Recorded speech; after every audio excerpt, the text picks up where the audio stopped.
وَإِنَّكَ لَعَلَىٰ خُلُقٍ عَظِيمٍ. O Muhammad sallallahu alayhi wasallam, you have summited the hill of impeccable character. Everybody had to say he is the best person, foe and friend, ally and adversary.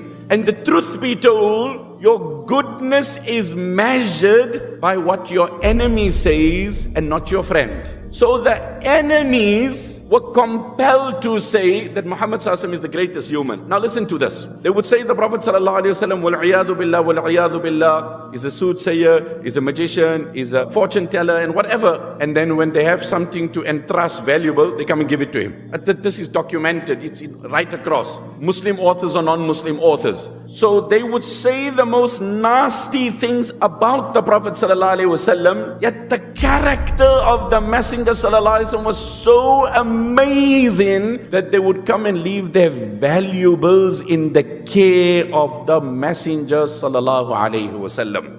وَإِنَّكَ لَعَلَىٰ خُلُقٍ عَظِيمٍ. O Muhammad sallallahu alayhi wasallam, you have summited the hill of impeccable character. Often we find that a person is fairly dignified, fairly respectful, but if you provoke him, or you incite him, or you push him in a corner, and then he goes into defense, then oh boy, you see an ugly side of this man. Let him lose his temper, and then you see such an evil side of him that you simply cannot reconcile those words with that individual. In English they say, he who angers you conquers you. So there was a person who was a non-Muslim and he was a priest, Zayd bin Su'na. And then he said, I studied everything about the Messenger sallallahu alaihi wasallam. And I said, no, this man is a prophet, there's no doubt. But I had my reservation on two things and I need clarity and transparency on it. Number one, that his forbearance and his perseverance surpasses his anger. And the more you provoke him, the more composed he is. The more you incite him, the more calculated he is.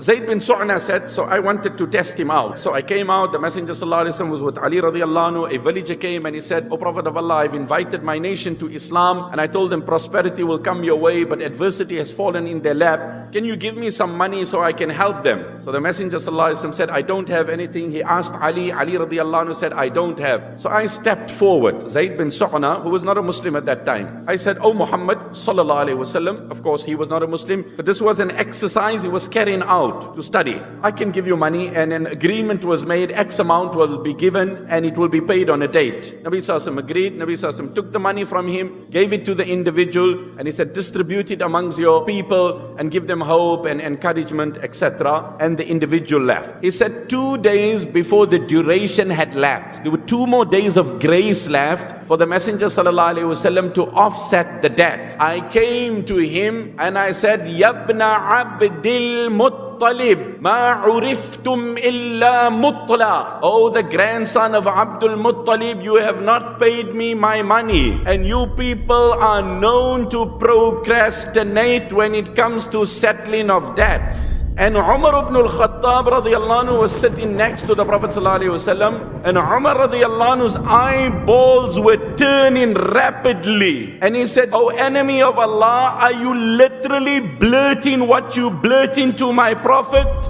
And the Messenger sallallahu alaihi wasallam said, Umar, ana wa huwa kunna ahwaj ila ghayri hadha. Umar, neither he nor me needed that response. We both could do with a different response. Wow. 2 days were still left. The duration had not lapsed. The Messenger sallallahu alaihi wasallam was being provoked. But look at the calmness. Umar, you should have told me, La ilaha illallah, La ilaha illallah, Allahumma salli wa sallim wa barik wa zid wa tahannan, recite durood and salawat on the Messenger sallallahu alaihi wasallam. Umar, you could have told me to be more prompt in paying my due, and you could have told him, O Umar, that he must be more polite when asking his right. Now Umar, you take him and give him what I owe him and give an additional 20 dirhams in lieu of the harsh speech. Akhlaq. It was character that just broke through.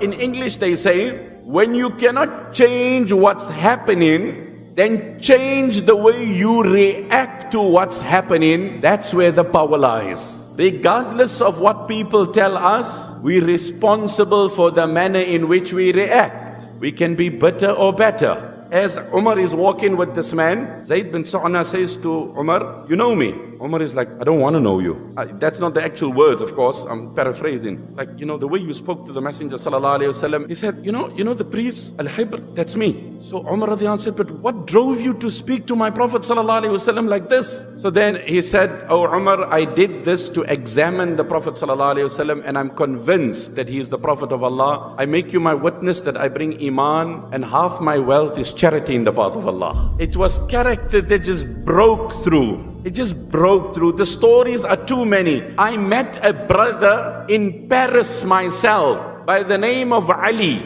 And he told me, Sheikh, you will never forget my surname. So I said, why? He said, because my surname is forget. He said, I took the Shahada. For 20 years, I prayed every day to Allah to give my mom hidayah, and I only displayed character to her. I never gave her active da'wah once. Every day I prayed to Allah and I used to just give her akhlaq, the character of Nabi sallallahu alaihi wasallam. At the age of 93 on her hospital bed, she called me 1 week before she passed away. He told it to me myself. 1 week before she passed away. And she said, Ali, I want to accept your faith and die like you. Character. I'll leave you on this note. We are more concerned about our reputation than our character.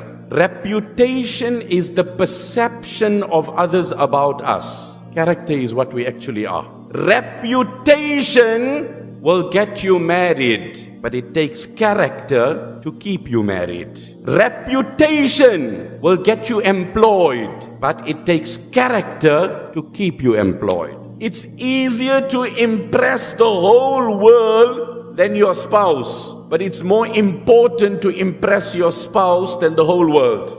Reputation is the perception of others about us. Character is what we are.